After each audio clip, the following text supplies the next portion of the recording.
Well, happy Palm Sunday, Unity Village Chapel, and happy Easter, a little ahead of schedule, and thank you, Erin, for the opportunity to be here this morning. I always appreciate walking in from the moment I arrive. There is an energy that you all are producing, and that you, my friend, are spearheading through your own spiritual consciousness, your devotion to living the life of spirit. And I know everybody in this place appreciates that, having you as the minister of Unity Village Chapel. So thank you. Yeah. Easter, is a story about change. And does anybody in the room know anything about change? Have you ever happened to have gone through some kind of change in your life? Spiritual beings, I believe, are changeless. That's good news. Human beings are changing faster by the moment, I believe. And I think that the Easter story can really help us to understand the value of change in our life. It's been my experience that as my spiritual consciousness, in all humility, has expanded, change becomes more frequent, it becomes more impactful, and it also becomes much more valuable. One thing I know about change, and I've told you before I don't know too much about anything, but one thing I know about change is that when we welcome change, it's heaven. When we resist change, it's hell. I believe that change is like a circle. In fact, I will equate it to the circle of life.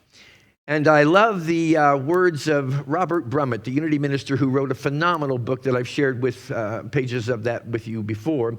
It's called Finding Yourself in Transition. I think it's one of the greatest Unity books ever written, and I think he's a fantastic consciousness on the planet right now.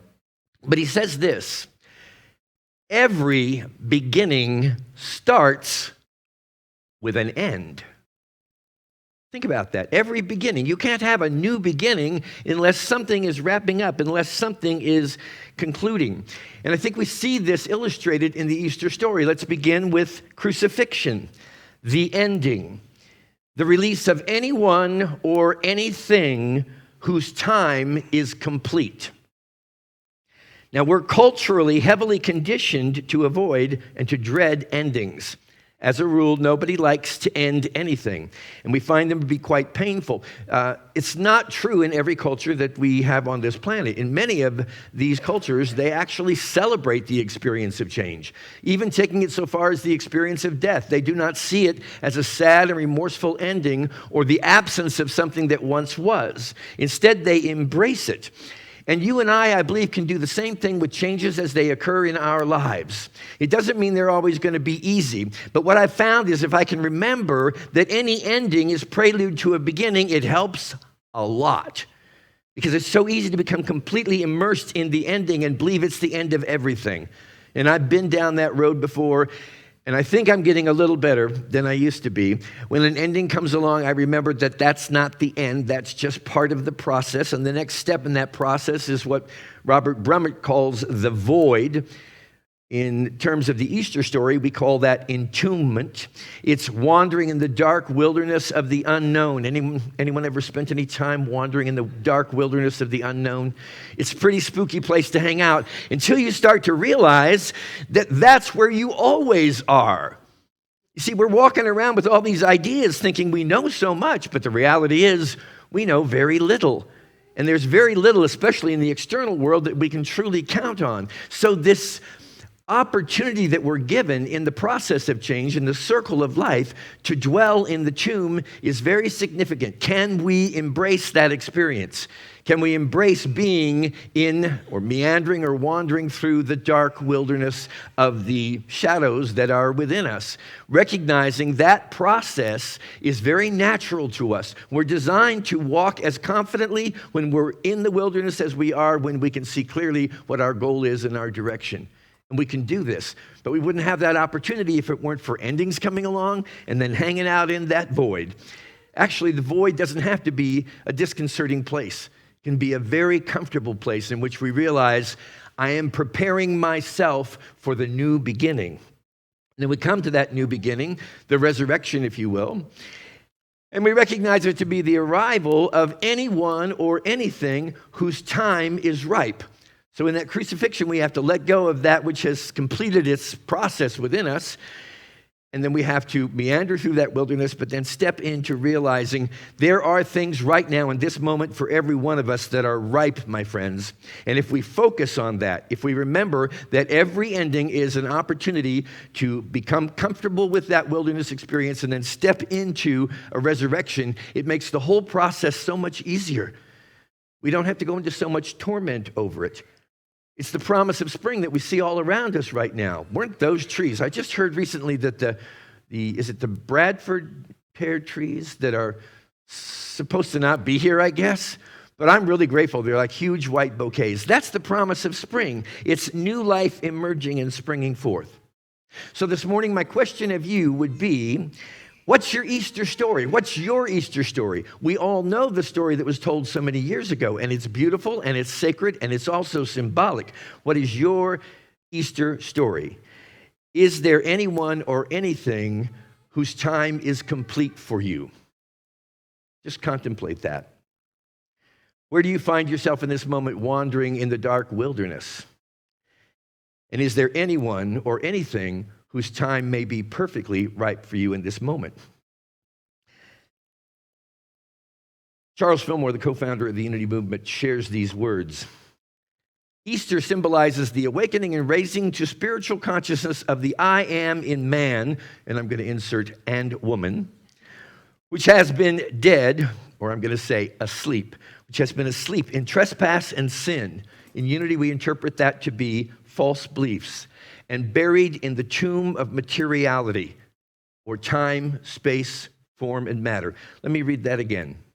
Easter symbolizes the awakening and raising to spiritual consciousness of the I am in man, which has been dead in trespass and sin and buried in the tomb of materiality. Another question for you all. In what ways might we find ourselves, might you find yourself buried in the tomb of materiality?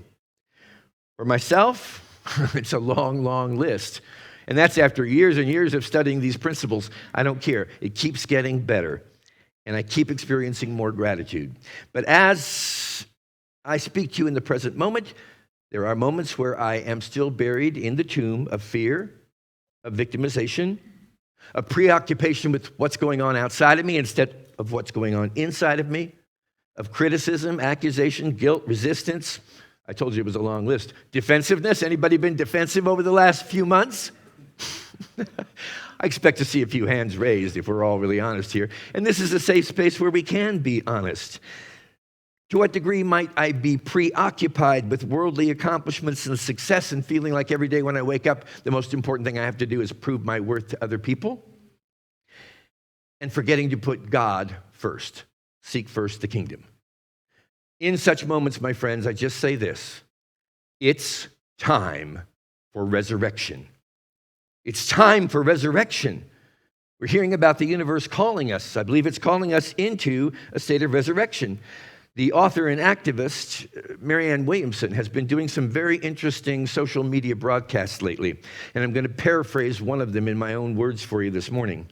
She's talking about this process occurring in our country right now by saying that presently we are experiencing a crucifixion. We're witnessing the crucifixion of what many of us consider most dear. The collective, she says, seems to be malfunctioning. She says, feel it, but don't spiral down. Don't go down, my friends. You are the spiritual. I know this because you're sitting in this room right now. You've been waiting for this all your life, and I believe you were born for this. Now is the time to be moving the energy up, and we know how to do it. We've been given the tools and practices to be able to accomplish it. So she says, don't spiral down. She also talks about our country and the world moving through a time of entombment. She calls it tomb time. And that we will, for some while, be dwelling in darkness and wilderness and doubt and concern, to be able to embrace ourselves as we do that. And then finally, the resurrection. And I like this. She said, Jesus, rose from the tomb because of his consciousness. You and I, and all people on this planet, will resurrect ourselves by virtue of the same qualities, a refined consciousness. So I keep saying everywhere I go these days, raise it up. Get yourself in the highest possible space. Don't take any action until you know you're grounded in spiritual principle and the truth of who you are. I believe in every moment we're being crucified, we're wandering in the wilderness, and we're being resurrected simultaneously in different ways throughout our lives, at different levels. So how can we be more graceful and effortless through times of change, through times of crucifixion, wandering in the wilderness, or resurrection? Number one, first and foremost, we can be more loving. We can embrace community. This is very important right now, and if you don't hear anything else I say, please hear this. You're coming into this space on Sunday morning, and those of you that are with us online, you are creating a consciousness. You want to change the world? Show up for community. Hold each other's hands as the veil is lifted, as we begin to see the possibilities that are going to emerge out of this. But we need each other. Never underestimate what you are doing in this room and online as a collective consciousness to make this world a better and more beautiful place. I think it's sacred and I think it's holy. And I salute you for being a part of a spiritual community that can support you in bringing your best to life. Use your voice. Practice radical self-care. Keep your focus internalized. Operate from liberation and try to keep a little check mark on whenever you find yourself going into victimization. Choose to be as non-judgmental as you possibly can, as non-resistant, and trust. A key quality to being able to move through change effectively is also acceptance. I love these words from A Course in Miracles. What could you not accept if you but knew that all events, past, present, and to come, are gently planned by one whose only purpose is your good? What could you not accept if you but knew that all events, past, present, and to come, are gently planned by one whose only purpose, everything that's happening right now, is gently planned, lovingly planned? Do our best, I'll do my best, I'll tell you that much, to witness the changes that we are experiencing on the human scene in our lives personally, nationally, globally. From your changeless spiritual identity, which is, as we tell you all the time in Unity, the truth of who you are. Now, sometimes you're going to be better at this than others, and so am I. Sometimes better, sometimes not so good. I spent, 10, 11 days down with another of my Unity families in Miami, where I was formerly senior minister. And it's been 2.5 years since I've been there. It's been a while, so I guess I didn't realize how comfortable and acclimated I have become living here in the uneventful, peaceful, chilled-out Midwest. I arrived at the airport. I got my rental car, which was a mistake.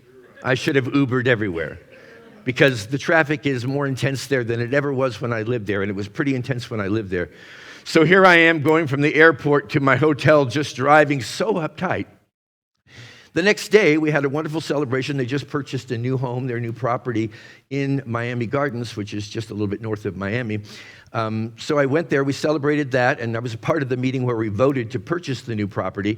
On the way home, I stopped for a cup of coffee with a friend. We got to a restaurant. When it was time to leave, I forgot in Miami, there are these things called torrential downfalls. So there is probably a 12-foot gap between the restaurant where I was enjoying the coffee and the parking lot that I had to get to. And I realized, dressed up, not quite as much as I am this morning, but fully dressed in my only pair of shoes that I had taken with me, and I'm going to have to be baptized in about 12 feet here, which is probably going to be the greatest christening that I've ever experienced.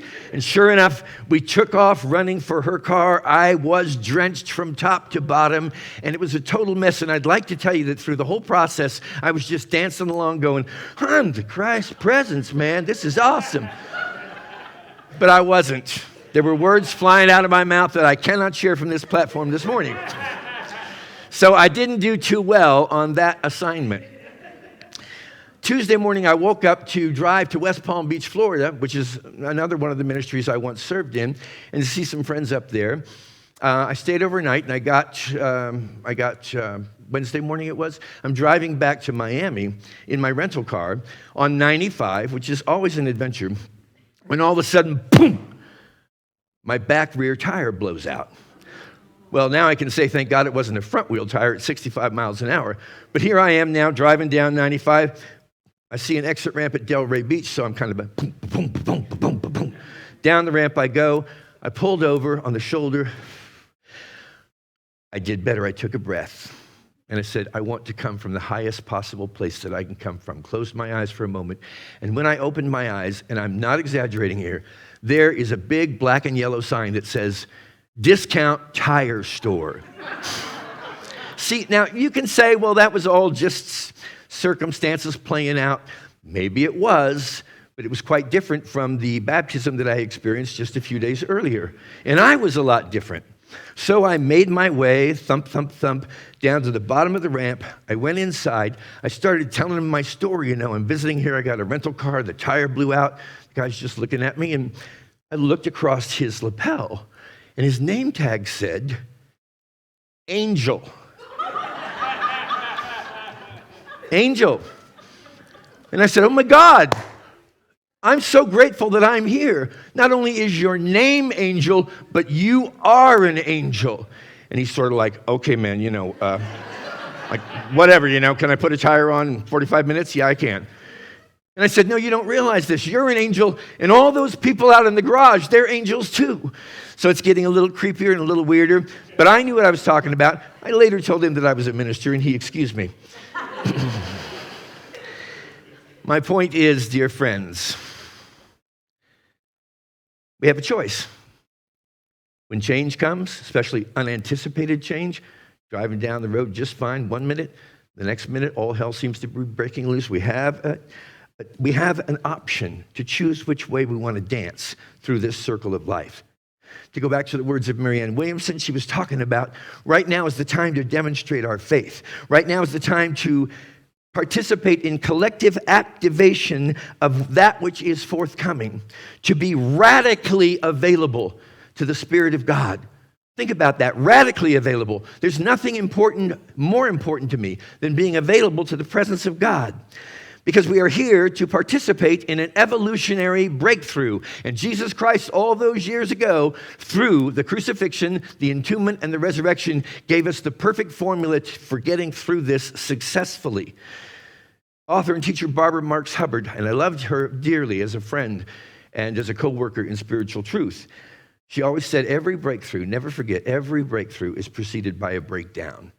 So if there's anything breaking down, realize it's only there so that something else can break through. My encouragement to you is to witness the process. Keep your eyes focused for the breakthrough as you're moving through the breakdown, as you're wandering through that dark wilderness of the unknown. And these words, which were the favorite words of Charles Fillmore, the co-founder of this movement, Christ in you, the hope of glory. Christ, your divinity. This is such an excellent opportunity, my friends, for us to anchor ourselves in that realization, to move with exquisite strength and beauty and grace and poise through every crucifixion, every entombment, and every resurrection that we experience, to cooperate with the great, grand, and brilliantly orchestrated circle of change. The circle of crucifixion, the circle of entombment, the circle of resurrection, the circle of life. And you're the ones, my friends. Every one of you is a minister of the Almighty. The call is being sounded right now. The question is, who's going to answer the phone?